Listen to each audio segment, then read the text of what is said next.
All right, so it is noon. Welcome everyone to our Purdue Extension Hot Topics for our September topic, which is ticks of Indiana. We are very happy to have Sara McBride, who is from the Indiana Department of Health. Um, One thing I want to mention too is if you don't mind muting, we're going to record this so that others who are registered can view it later. So if you could mute so we don't have the background noise. Any questions, throw those in the chat box. We appreciate that. We are working on our new season, so in the next couple of weeks, we should have a flyer and new registration. I know it's only September, but we only meet once a month, so we are just getting ready for that season as well. We're As always, our mission statement, trying to make sure we have exposure to some of our specialists in the state. So I will admit, I do not like ticks. I think they're awful. So the presentation might give some of us the heebie-jeebies, but I'm excited to hear more from Sara. So with that, I think I covered everything. Courtney, did I miss anything? If not, we're Sounds all good. good.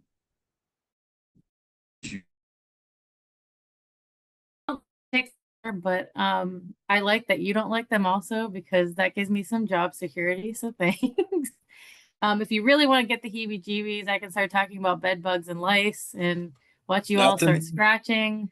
Just ticks. Let's just do ticks today, if you don't mind. Okay, so my name's Sara McBride. I work for the Indiana Department of Health. I'm the Northern medical entomologist. Um, Sorry, I'm trying to get my slide to advance here. Okay. Sometimes there's a bit of a delay on the Zoom, so How about that? Did that work? yep. Okay, cool. So like I said, I mentioned bed bugs and I mentioned lice. So I don't do just ticks, I do mosquitoes, cockroaches, any pest of public health importance that causes disease is something that I would help out with for local health departments or general public, whoever really needs advice on that. So I cover the northern third, anything north of Kokomo pretty much is what I cover. So that includes Wabash. Um, Here's our mission and vision. Okay, so just to get into it, what are ticks? Ticks are not insects. A lot of people think they're insects, but they're not. They're actually more like a spider than other insects. It's because they have 8 legs. You can see in all these pictures, they all have 8 legs. There is a kind of caveat to that. With larvae, they hatch with just 6 legs, so 3 pairs of legs, but they develop into maturity with 8 legs. They're on every continent. They feed on blood. They have to feed on blood.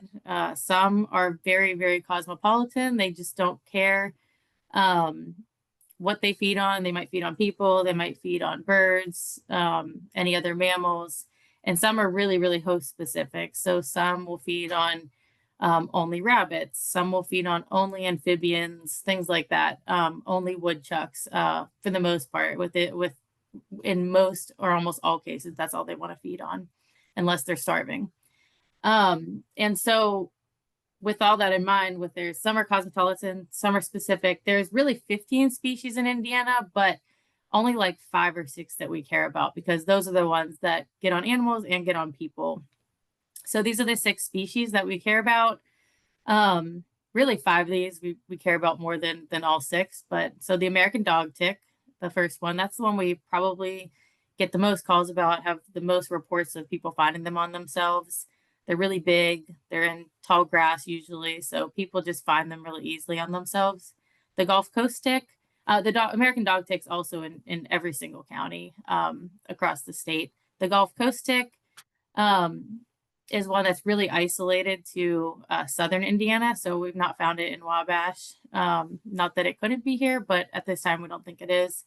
The Asian longhorn tick, which is one you may have heard about, that's been spreading across the US really, really quickly. And then the Lone Star tick, which is mostly isolated to the southern 2/3 or half of Indiana, and then the northwestern corner of Indiana, but it is spreading. Every year we find another county that it's in.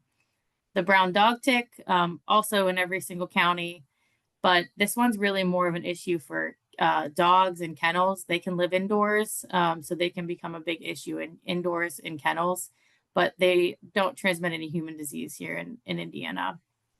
And then, of course, the black-legged tick, or the deer tick, which it's often called, which is the one that everybody asks about for the most part. Everybody cares about the most because it transmits Lyme disease. Okay, so over the past, 100 years, 125 years or so, there's been an increase in tick-borne diseases, not only just discovering them.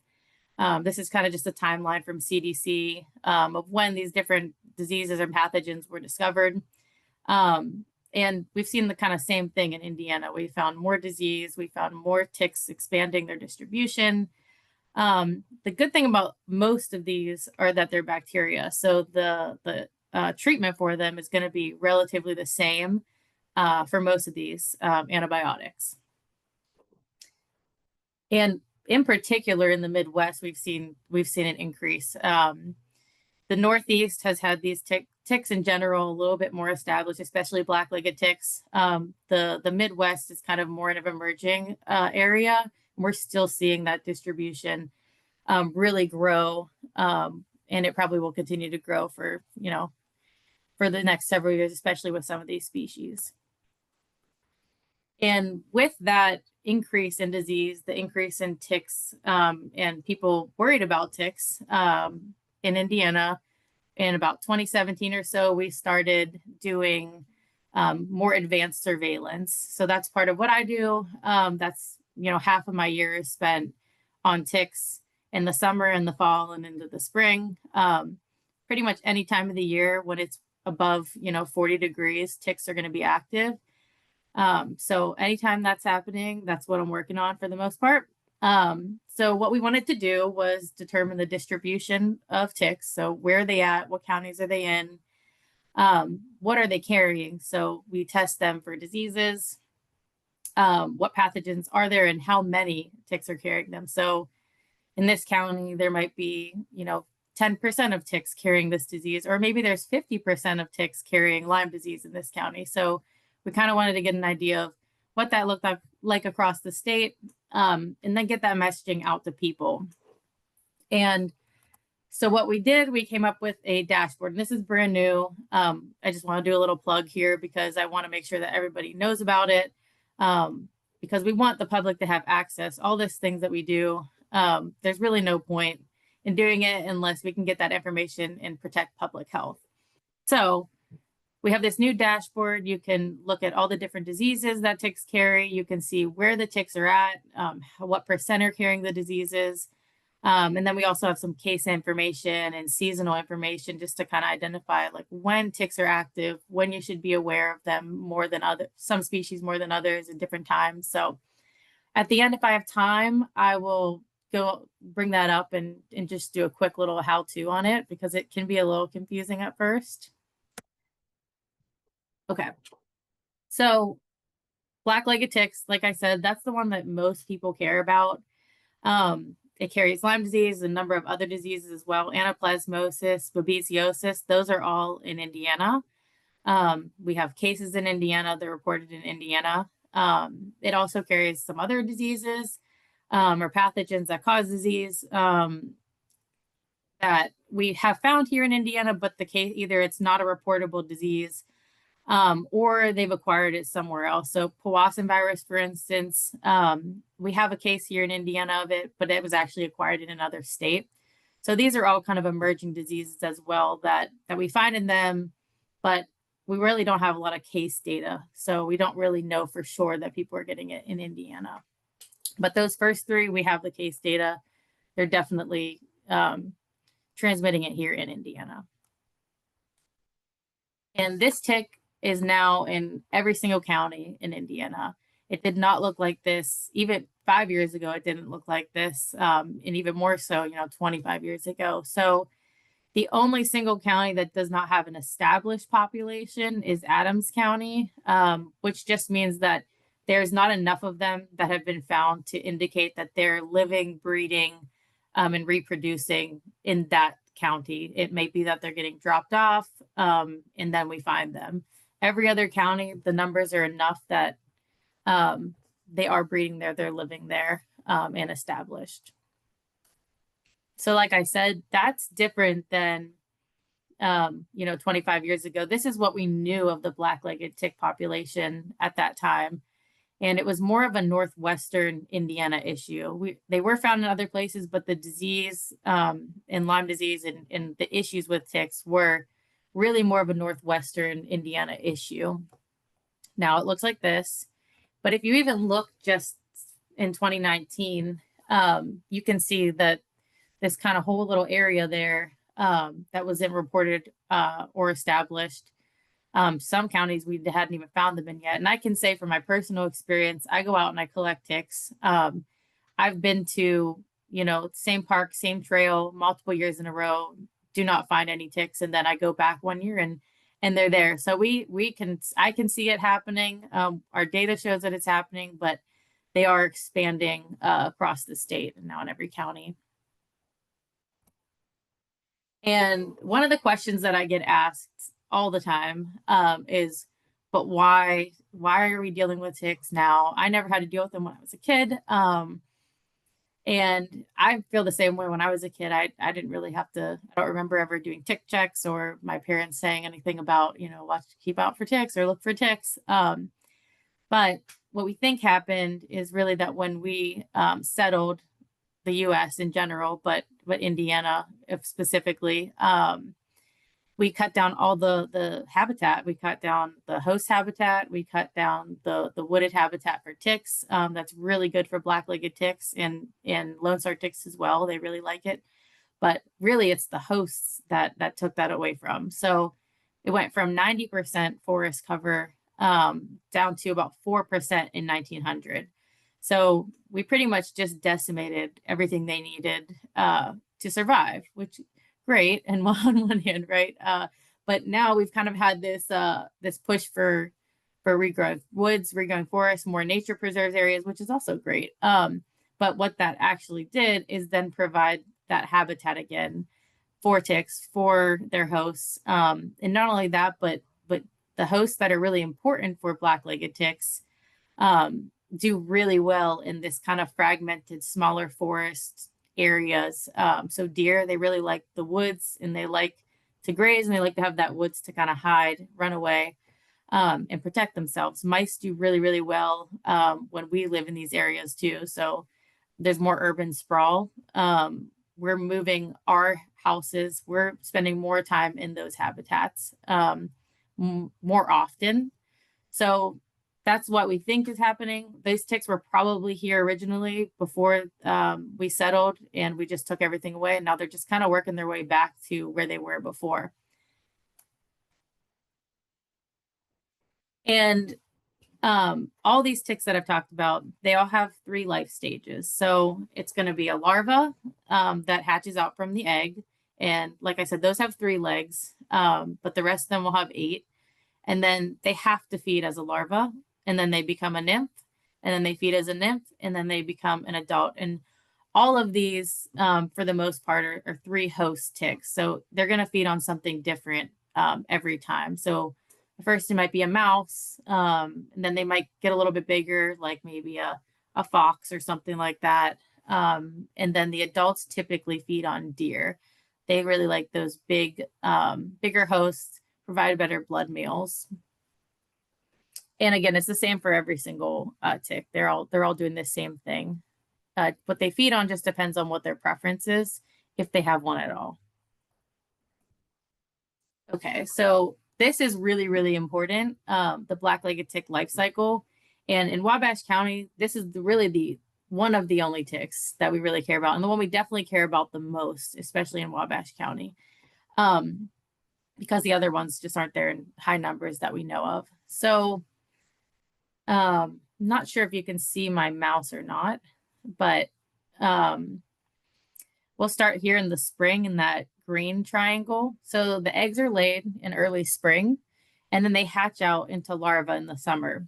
And that's the tick's first opportunity to feed. And then that's when they have the opportunity to pick up any of these bacteria or any of these pathogens that cause disease. So the larva feeds With Lyme disease, it's usually a mouse or a small rodent like a chipmunk. A white-footed mouse is typically what we think of. That is going to give them that Lyme disease bacteria. Sometimes they'll feed on other things too, but often it is a mouse. And so if they pick that up, then they become infected with it. So they feed, they molt, and they become nymphs. And those come back out in the spring. So usually, May, Memorial Day especially is huge. That is their peak time. That's our peak time of being outside and outdoors where the ticks are at. So we really push a lot of our messaging right before Memorial Day to make people, knowing about it, make sure they are doing tick checks, wearing repellent, things like that. So the nymph comes out and in the spring when we're out and most active, and if it had the opportunity already to feed and pick that up, it might be infected with one of these bacteria. So they often will bite a person and the person just doesn't even know because they're so small that they don't find it, it feeds and it falls off. So they're about the size of a poppy seed. This picture, some people love it, some people hate it.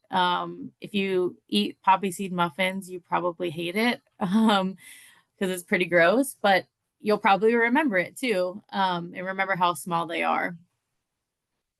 Hey Sarah, quick Yeah, question. Because we sure. have some folks who are on the call or listen to this in southern Indiana. I think Mhm. you had mentioned Memorial Day was kind of when you check in the northern counties. What's the time difference then for maybe say southern Indiana? Is there a big, is it a month? Is it a couple weeks? Yeah, so Memorial Day is pretty much like our all across the state when we really push the messaging.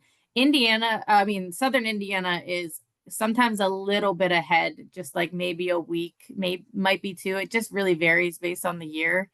But typically that's still it's still pretty darn close to the timing that we see it. It doesn't vary a ton. Awesome. Thank you. Yeah, for sure. And I'm going to talk a little bit about. I'll try to focus on talking about maybe not just northern Indiana. I'll try to make sure I'm talking a little bit more about southern as well too. So, um, but yeah, so then they feed again. They molt and become adults in the fall, and that's when people are out hunting, and typically where a lot of people do find them on themselves because they're bigger. And even though adults have had two opportunities to feed, so they probably have more of this bacteria or whatever pathogen caused disease because they've had two opportunities now to pick it up. Um, Adults are big, so often people find them. So they don't cause as much disease as these really tiny nymphs that people just never find on themselves. Yeah, and feel free to, if interrupt if you think of anything else too. Okay, so like I said, bring that up. Those nymphs cause the most disease cases, and this is when they're most active. So this is our across the state averages for all of our collections since 2017, and when we're finding ticks. So between April and July is when we really find those nymphs, and in the purple there, and then the green is going to be when we find adults. So spring. And then they come back out in the fall, or they come out in the fall and they overwinter. And like I said, anytime it's above 40 degrees and there's no snow on the ground, those ticks will be out. They'll be active all through the winter, and then they'll reemerge in the spring. Try to find that last chance to get a blood meal and reproduce and lay their eggs. But that time period between April and July, we not only do we know that that's when nymphs are out, and it's not just like we're saying they're small. We can compare this with our case data, and that's how we know that nymphs are causing the most cases of Lyme disease, is just because it lines up with when nymphs are active. So it's slightly behind because it does take a couple weeks usually for someone to get sick, get to the doctor, and get diagnosed. So those summer months, spring and summer months, are when we really, really want to be careful and do tick checks. Okay, so this is kind of like a weird thing. You probably are looking at it like, what the heck is this? But it's a really good representation of ticks and why ticks are found in certain places and not other places, especially kind of like at a more microclimate level. So the top one, Ixodes scapularis, is the black-legged tick. This chart is basically just saying how much water they lose per hour. So that tick, the black-legged tick, loses more water than any of the other ticks per hour. So it really needs like shaded, humid areas. It wants to be where there's leaf litter or, denser vegetation. It doesn't like being out in open grass, open sun. And then below that is the Lone Star tick, and that one's a little bit less. So it kind of likes being in that middle area on the edges. So I'll kind of talk about that as I go through these other species, but just so you kind of get an idea of why ticks are in a certain place and why they're not, is really just how much they lose water and how fast they lose water. So black-legged ticks, this is where we see them at in general. They really like areas with especially oak leaves that just hang around year after year. They don't really degrade in the environment like maple leaves might or beech leaves might. So we see them in areas that are humid, cool, shaded. If there's sun on your back, you still can find them, but there's a better chance you're not going to. And usually they're not just going to be like in the middle of that dirt trail, but they're going to be on vegetation on the edges. So if you are walking through these trails, just try not to touch any of the vegetation, because this tick, it's not aggressive. It doesn't really actively seek out a host. Most ticks don't really actively seek out a host. They kind of just sit there and they wait. They put their front legs out, they wave them, they'll sense your CO2, they'll sense a vibration as you're walking past, and they just grab onto you and they climb up. So if you don't actually brush into any of those things, you shouldn't pick any of these ticks up. And this tick, the black-legged tick, again, Lyme disease. In Indiana, Lyme disease is caused by Borrelia burgdorferi, which is a bacteria, just like a lot of these other diseases we talk about. And on the left side, those are those nymphs. So I mentioned they're really small, they're active and we're active. And only 11%, 11.7%, so we're closer to 12% of them are on average are carrying the Lyme disease bacteria, because they're so small. That's why people are getting sick. There's still enough of them that they're able to feed, drop off. People don't even realize it. The adults, on the other hand, they have 3 times as much. 33% of them are carrying it, but they don't cause nearly as many cases because they're just bigger. People feel them, people find them more easily. And this is straight from our dashboard. So you can click on, we kind of have these gradients here and like categories of these really wide variety of, percentages. 0 to 20% is a huge gradient, a huge category. So if you go to the dashboard, you can actually hover over any of these counties and you can see specifically in your county how many ticks have been collected, how many have been tested, and what percent are carrying them. So you can know exactly where you're going and what to expect, and how worried you really should be. And I'm not going to get into symptoms too much because, sorry, that wasn't supposed to do that. But so I'm not going to get into symptoms too much. A lot of these different diseases have very, very similar initial early symptoms. I did want to talk about Lyme disease just because it's the most common one that people get here.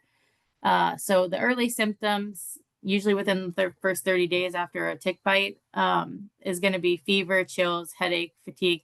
So it's basically like you have the flu. And I've heard a lot of people say it was the worst flu I ever had, is what it felt like, the absolute worst flu they've ever had.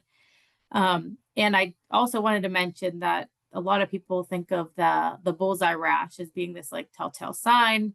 And it is a great example of like a symptom and one that a lot of people get, but not everybody gets it. So 70 to 80% of infected people get it, but the other 20 to 30 don't get it. So just because there's not a rash doesn't necessarily mean that someone doesn't or didn't get Lyme disease.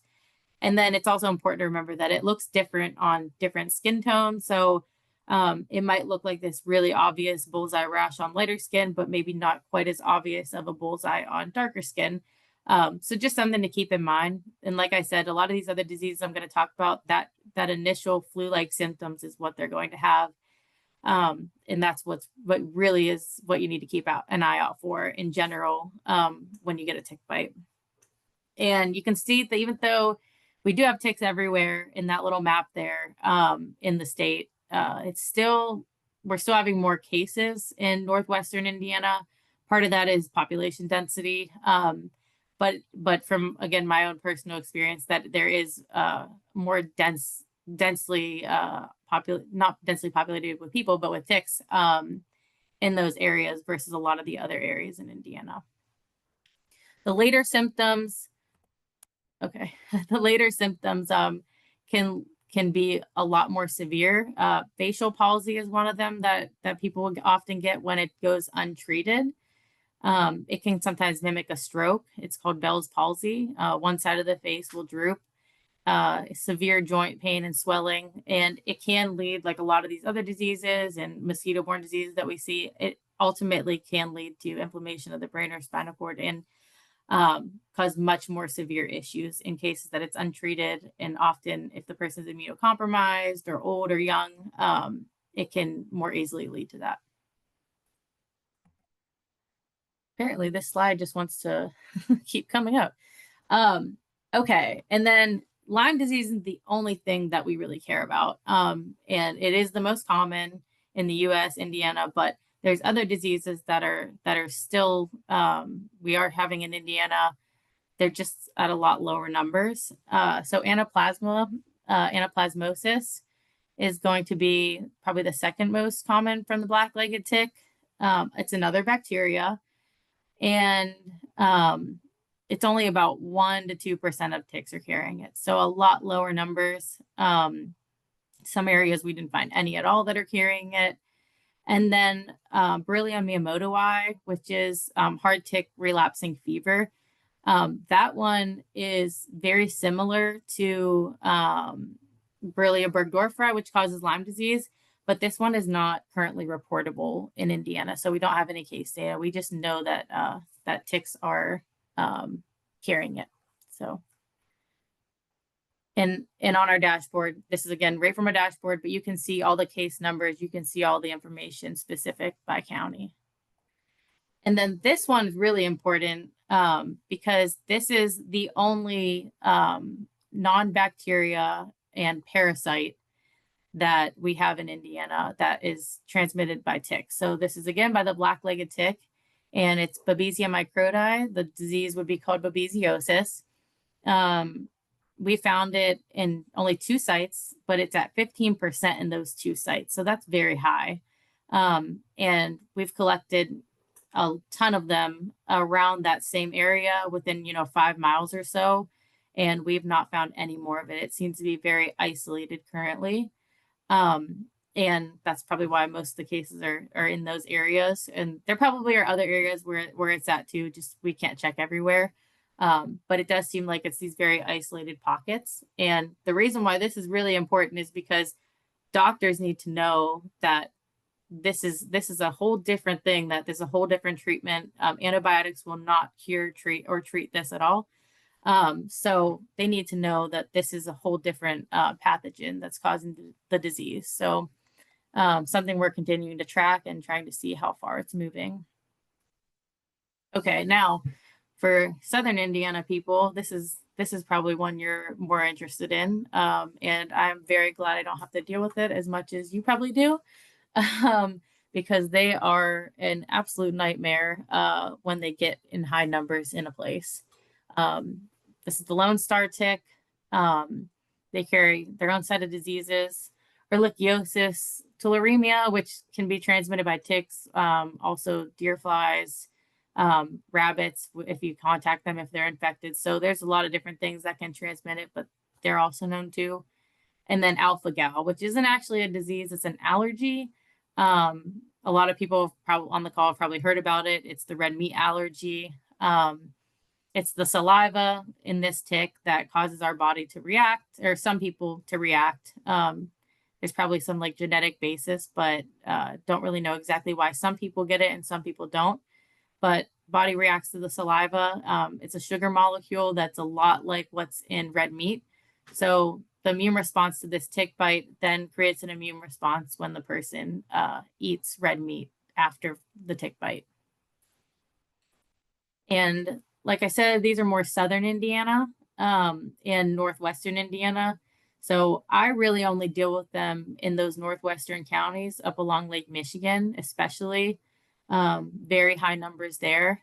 And southern Indiana, also very high numbers. They just get into these crazy, crazy numbers. And this tick is not like the one that I just talked about, the black-legged tick, because this one's a lot more aggressive, a lot quicker. They are more spider-like, in my opinion. When you see them crawling, they're way faster. They will actively seek you out if you are, within a small distance of them, even 20 feet or something. They probably would actively seek you out and come to you if they needed a blood meal, because they're quick and they can get there pretty quick. Black-legged ticks are very slow, and they kind of, it's best for them just to wait, and they're blind. They can't see. This tick has very simple eyes, so they can see kind of shadows and things like that can help direct them where they need to go. And Lone Star ticks, they leak a little bit less than the last one, so they can deal with a little bit more sunlight, a little bit more open area. But where I really find them at is those edge habitats. Old fire roads is, for me, is I always find them there, if they're in that county at least. On the left side, that's up near Indiana Dunes. That place is loaded. That specific place is loaded. That's a fire trail and like a nature preserve somewhere in Winnemac, maybe somewhere like that, around that area. And they're there as well. And then you can also kind of find them in this scrubby edge habitat as well. So they kind of like that in between area. And there is some testing done, obviously, because they're not everywhere in the state. It's a little bit harder to get that. And there's not as much funding to get these tested as well. So we don't have quite as much information. But again, this is for ehrlichiosis. I realized I didn't put that there. We are seeing at least some in that lower range of 0 to 20% carrying it. And I can show you on the dashboard, or you can check yourself. I'll have a QR code. You can go on and look at yourself at your county and see kind of if they have been tested and how many have it. And again, just like black-legged ticks, it's that same period of time. In this case, though, the adults and the nymphs are out of the during that spring summer month, so they overlap, and that's when we see the most cases. They probably are both causing cases, but nymphs again are probably driving it more than the larger adults. And then the American dog tick, it is one that most people have probably found on themselves, on their pets. It carries Rocky Mountain spotted fever, which is very rare. And there's a couple reasons for that I'll talk about. And it can also carry tularemia, just like the Lone Star tick. Rocky Mountain spotted fever and tularemia are also both bacteria. So there's a trend there. Most of these are bacteria, and that's good news, because the treatment's the same.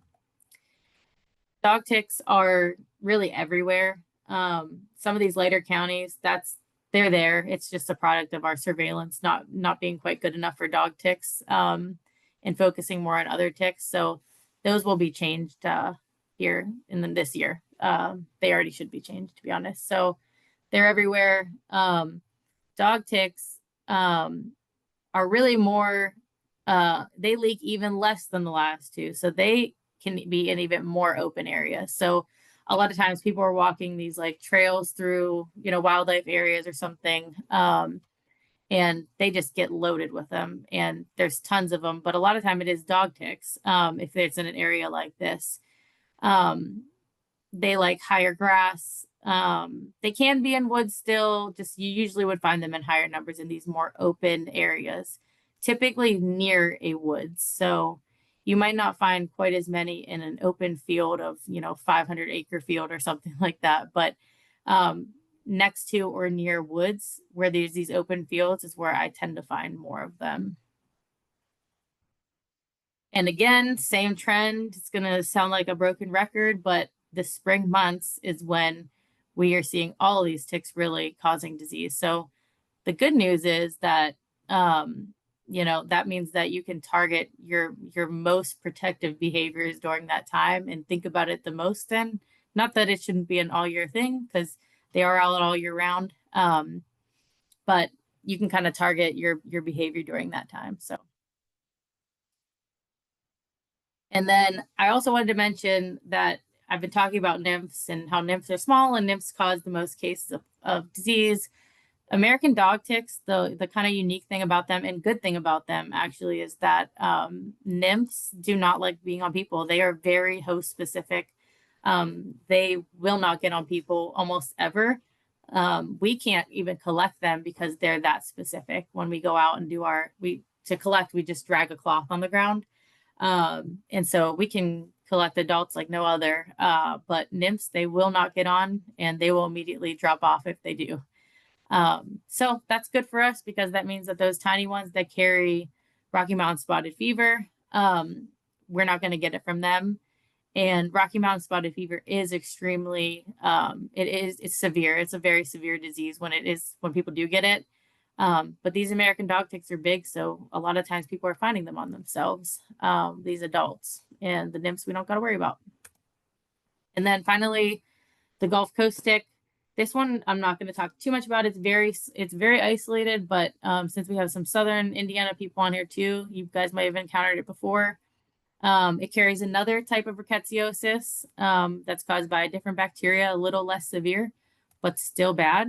And what is that, 10, 15 counties or so is where we have them at. I've never personally collected one in northern Indiana, but it seems like these are very, very isolated populations where it's a very specific like site, one small wildlife area or something, but not being able to find it widespread in the county. And these ones like even drier habitat than the last one. So this one lives in even more open grass. It can pretty much be anywhere, really, even a backyard, unless it's mowed completely, very manicured. I wouldn't be surprised if you found one there, but they really like this tall, dry, grassy area. And they are the same as dog ticks. They're nymphs, just do not feed on people. They don't get on people at all, and they prefer to be on rodents as well. So same kind of theme here, just the same time period of when they're out. And then actually this is last. So the Asian longhorn tick, I don't know if any of you have heard about this, but it's been pretty big news, the last several years because it is different than all of the other ticks we have here in the US because it can asexually reproduce. So it doesn't need a male and a female to reproduce.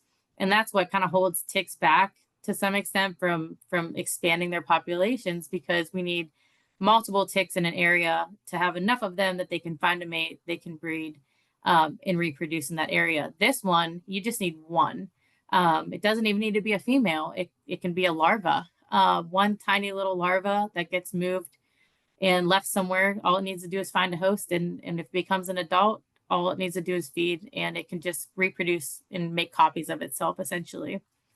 So that's led to us seeing a really, really fast expansion across the US. It started in New York in like 2017, I think, and it's here in Indiana now. And in most states from there to here and beyond. So we have about 6 counties right now that we've found it in. Typically where we're seeing this is going to be in cattle farms. It is a agricultural or livestock rather pest.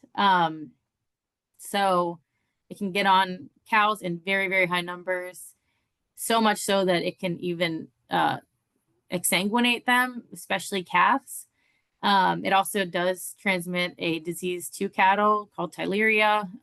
It's not known to transmit human disease here in the US yet, but it does in its native range. So there still needs to be a lot of research into that. But at this time, it's really more of a pest of livestock. And that's where we see these massive, massive numbers in some of these counties.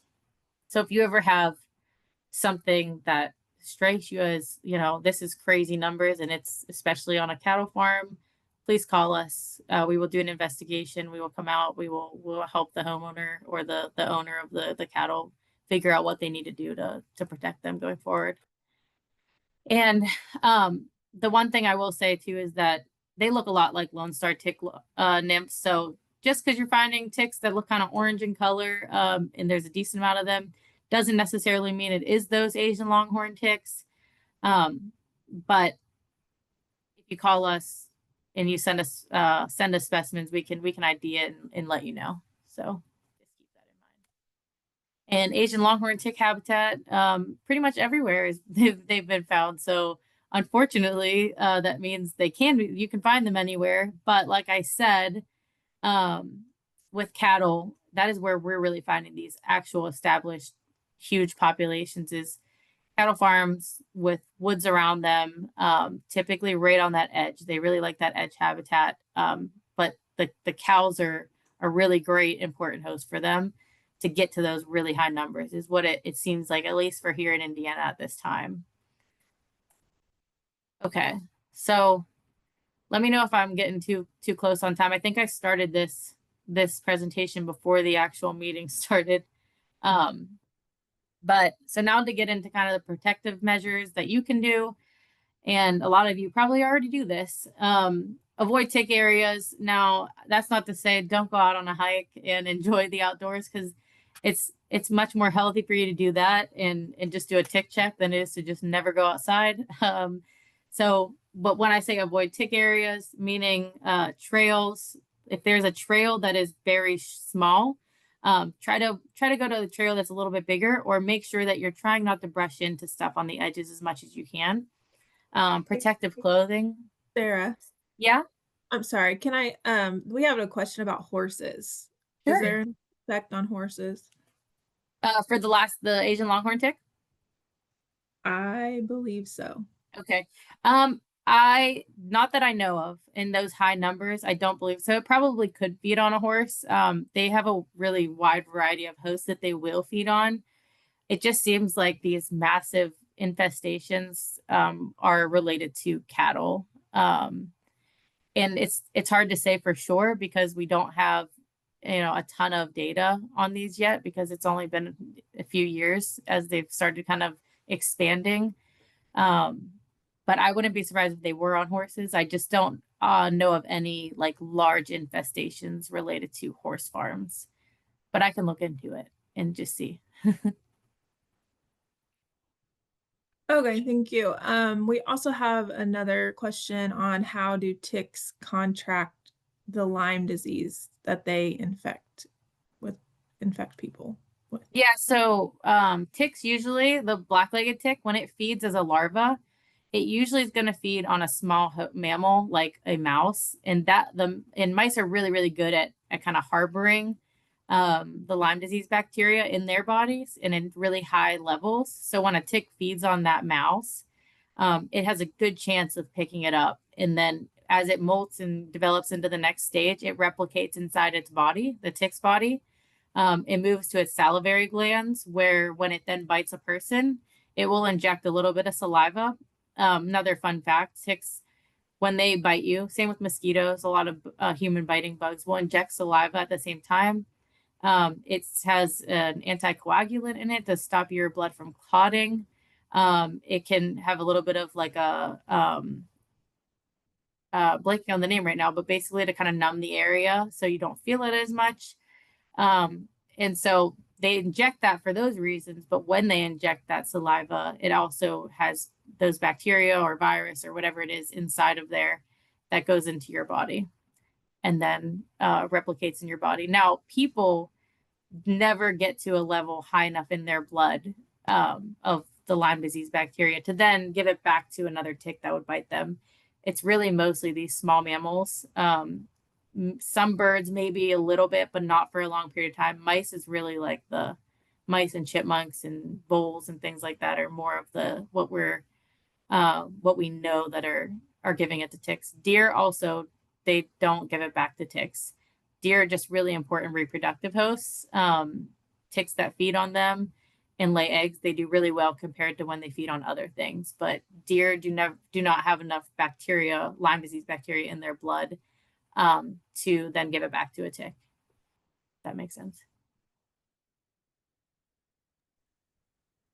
Yep, I think we're good. And yeah, and just we've got this is just 15-minute warning. Such good information. So yeah, keep going. And then if you're able Okay. to stay on, we'll keep going with the questions and stuff. So yeah, you're good. Yeah, if any, I'm happy to do that. So avoiding those of trails, protective clothing. I always tuck my pants into my socks, so they can't go up under my pant leg, and then you have less time to kind of see them, and then they can get into a spot that's harder to get to or harder to see. I always tuck my shirt into my pants as well, and again, that just is another layer where they can't get to your skin yet, so they got to crawl all the way up your leg, all the way up your shirt, and then to your neckline, basically. So you have a lot more time to see it. You can use repellents. There's several different ones. You can go on EPA's website to see which ones are approved and actually work. A lot of these more natural essential oil ones, they might work to some extent. They haven't had enough research done on them for EPA to say like this definitely works. So just keep that in mind when you're buying some type of repellent. Permethrin on clothing. This is something I like to push and I do myself. You can treat your clothes with permethrin. It lasts for about 5 to 10 washes, depending on the percentage that you're putting on there. But I treat my clothing for out in the field, and you can put it through the wash cycle and everything, and it stays there. So that way you don't have to worry and think about putting on repellent every time. You just have your outside clothes that are treated for your hikes. That's a really easy way to do it and cheap too, and you can get it right on Amazon. Tick checks. Well, as soon as you get home from going anywhere outside, and showering as soon as possible, and then doing a tick check at the same time. And then proper and prompt tick removal. So finding that tick and getting it off as fast as possible. The longer it stays in there, the more saliva it's injecting into you. Some of these diseases, like Lyme disease, 24 to 48 hours, they need to be on to transmit it to you. Some other ones, though, like Powassan virus, they've found it transmit in a lab setting in like 15 minutes. So getting them off as fast as possible is just a really good way to go, no matter what tick, what disease you're worried about. And I'm not going to talk through this. It's pretty much just like, tweezers are probably your best bet. A fine tip tweezer. Any of the old wives' tales like petroleum jelly and a lighter, and I've heard nail polish. I mean, all kinds of different things.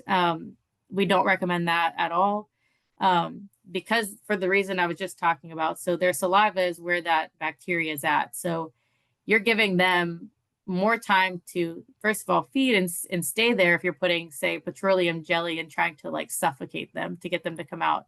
When a tick backs out of a person, they inject more saliva because they're then trying to get themselves out. So they have another thing that they can produce in their saliva to then, so there's a kind of a cementum that they make when they get into your skin to keep them in there. So it's harder to pull them out. And whenever they're suffocating, they're going to start trying to back themselves out and start injecting saliva to break that cementum up. So you're just giving them more chances and giving them a little bit more motivation to put even more into you. So tweezers, get them out before they even have a chance to notice. There's some, tick removal tools and things like that work pretty well too. It just may not work quite as well for those smaller life stages. Yeah, but tweezers are always my go-to. And Sarah, we then did have, oh, yeah, sorry, we did have a question I thought was sure. interesting in the chat. In Spanish, ticks are known as garrapatas, which in English would be grabby feet. Do ticks really grab do ticks really grab on with their feet, or is it mistaken reference to their mouth parts? I But, apologize for the pronunciation. I apologize. that's amazing. I'm going to say that in every presentation now. I love it. Grabby feet. Yeah. So they do have like kind of little hooks on the end of their legs, the last segment. and they will grab on. So they use their legs to grab onto a person, and then crawl up and find a good spot. But their mouth parts is the only thing that's actually attached. Once they get their mouth in there, a lot of times, like you can, I don't know if you can see me on the camera or not, but you can kind of flip them up, like where you can see that the part that attaches is very, very small compared to the rest of their body. So yeah, it's just their mouth parts that go in there. And because they're not an insect and they don't have an actual head, they kind of have a head thorax that's like combined together too.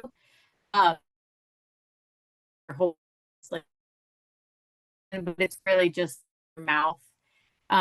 They have multiple parts to their mouth. So they have two palps that go on the side, and then there's a hypostome in the center.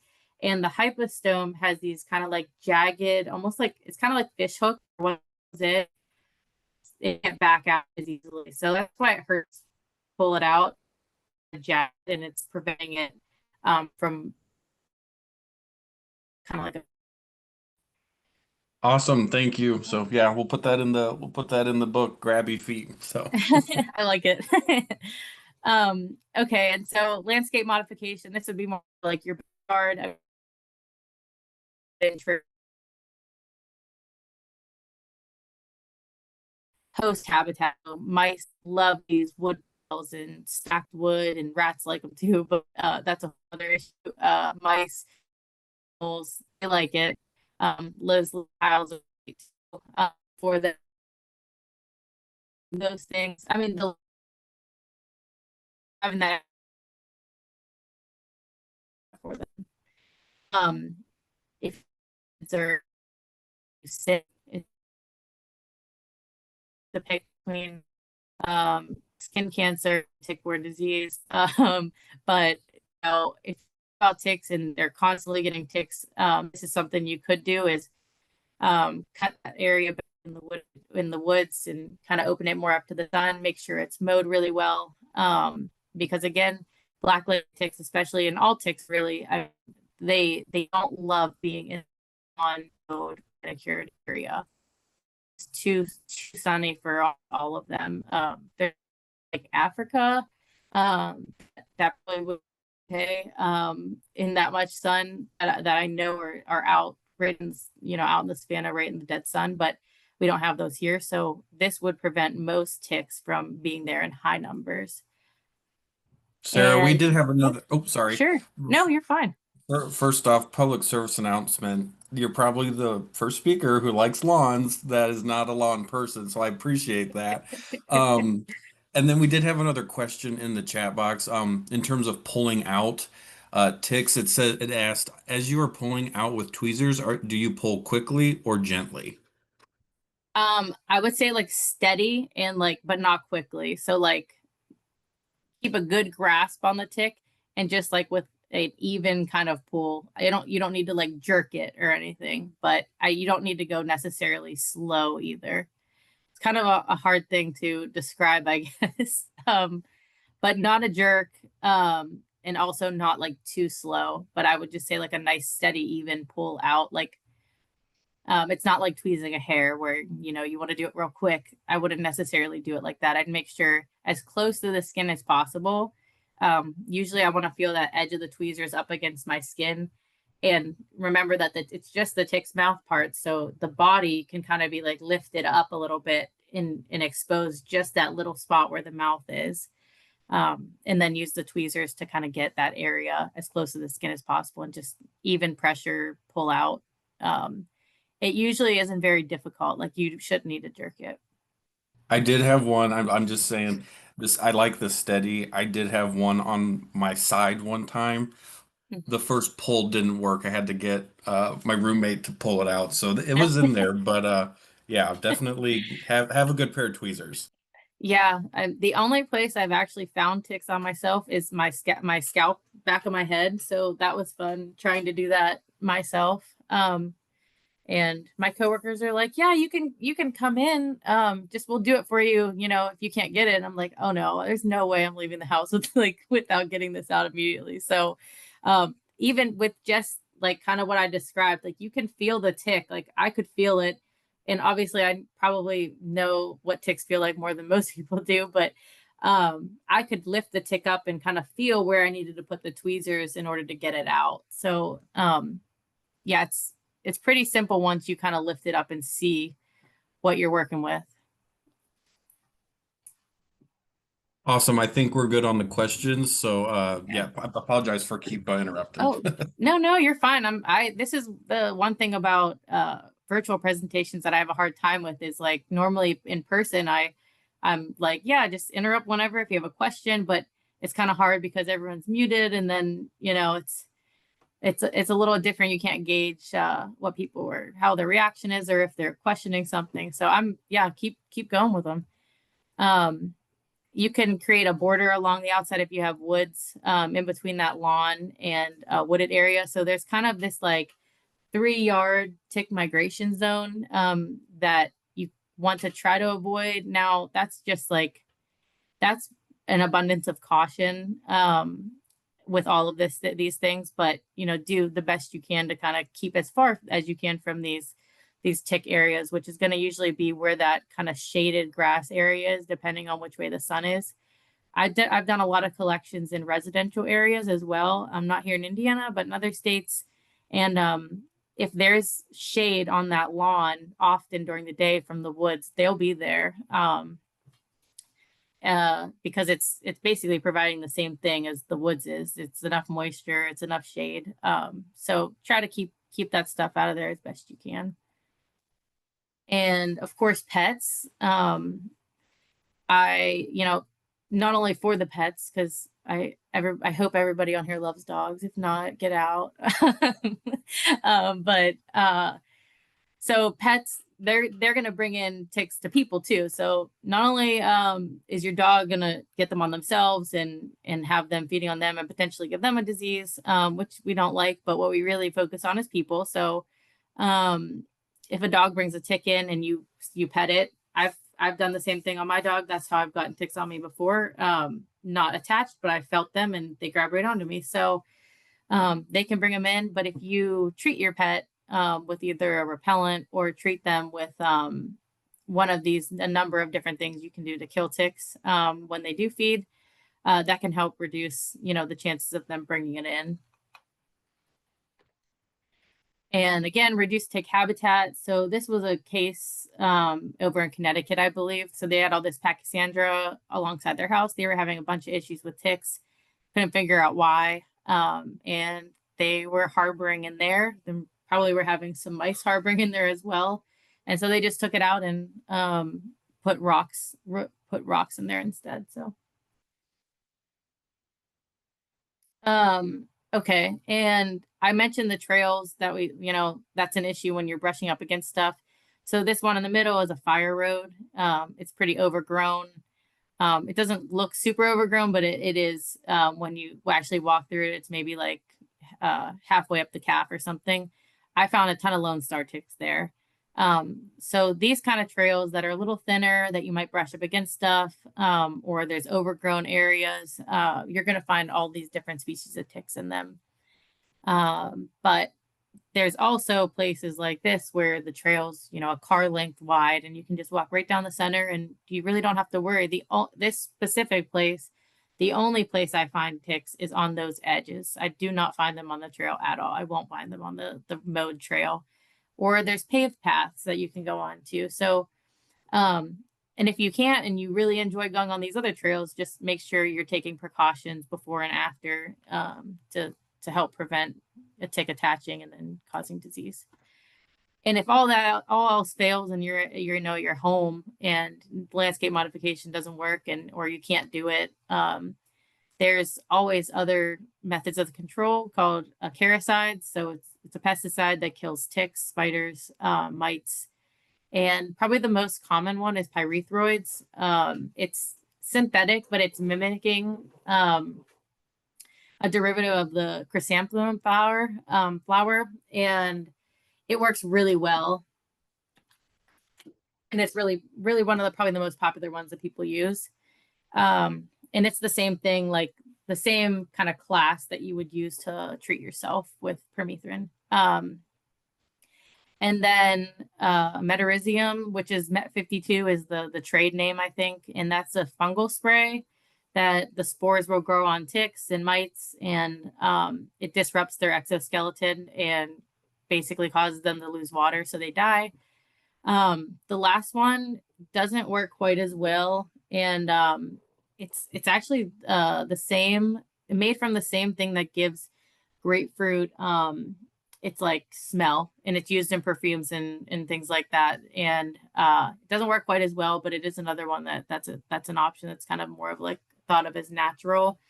But it can also be made synthetically, so it's a lot like those different the what's in grapefruit and what's in perfumes and stuff, but it's synthetically made like that. And the reason why it doesn't work quite as well is it degrades in the sunlight more than these other ones will. Okay, finally, this is a really fun one, and super easy to do. And so I talked about mice. I talked about how they're the ones that, give the tick the Lyme disease bacteria. And so you can just turn those mice into little tick killing machines. And, if you have woods in your backyard, especially, there's going to be a lot of mice there no matter what you do.